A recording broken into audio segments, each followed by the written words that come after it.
Earlier this week, new offensive coordinator Alex Van Pelt had a chance to speak with the media. Van Pelt excited to be coaching a talented quarterback in Baker Mayfield, who he's found to be more than willing to make the changes he's asking him to make fundamentally. Yeah, for starters, I think Baker's he has done everything I'd expect from him as a starting quarterback, and his work ethic is great. He jumps into other meetings that aren't required, and he'll sit in the receiver meetings when they have them. He'll sit in the running back meetings from time to time as well. So he's all in. He's doing it exactly how we'd expect him to do it.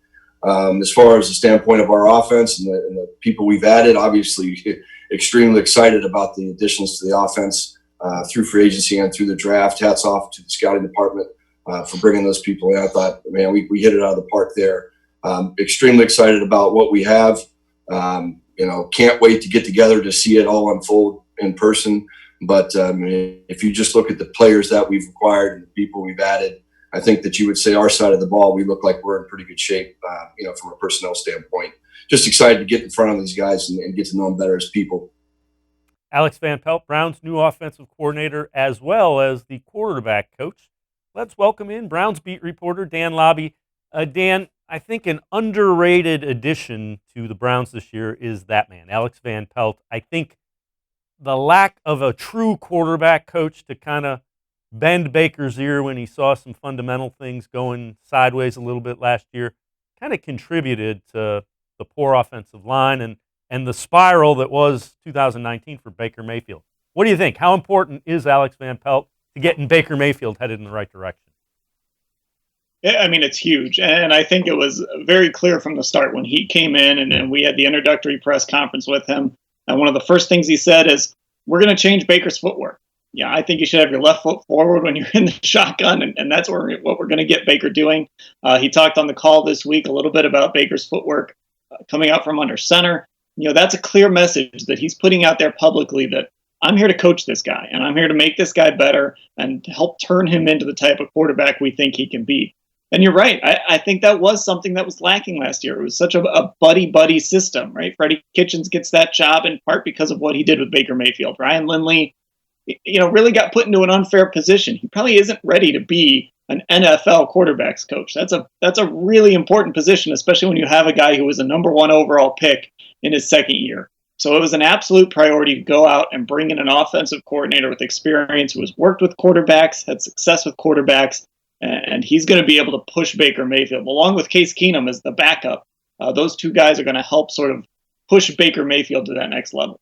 The other thing is we've covered these sports for a while. Guys like Baker Mayfield want to be pushed.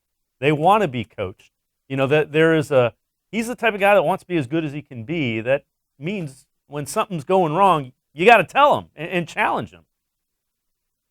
Yeah, and one of the things that I absolutely loved when we had Baker available to us about a week ago was somebody asked him about having 4 coordinators in 3 years. And look, a quarterback can say, hey, you know what, that's been hard for me. He could make excuses. But what Baker said is, I love that I've gotten to learn from all these different guys, essentially. I love that I've gotten to learn from really great football minds. I love to do that. He didn't make an excuse. He looked at it as an opportunity and a chance to learn football from a bunch of different people with a bunch of different backgrounds. So I really do believe he's a guy that wants to be coached. And I think he's a guy that wants to be one of the best quarterbacks in the NFL, and he understands that in order to do that, you've got to be willing to accept coaching.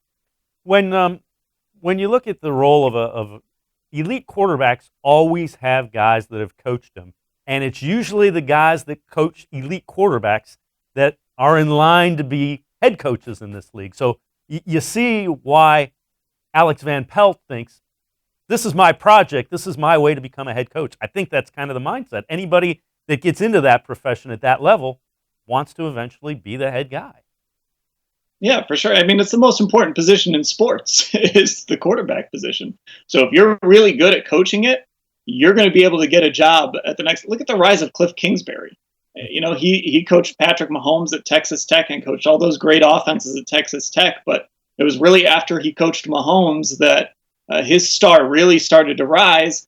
And then the next thing you know, he's the head coach of the Arizona Cardinals because they want him to build his offense and his system around Kyler Murray. So if Alex Van Pelt comes in and he's coached good quarterbacks before, guys like Andy Dalton, for an example, had his best year under him. But if he's able to basically turn Baker Mayfield into that next young star quarterback and put him, in the same breath as a guy like a Mahomes or a Deshaun Watson or these young up and coming guys, then he's going to be someone that the teams want to hire when they're looking to draft a quarterback and turn him into a star.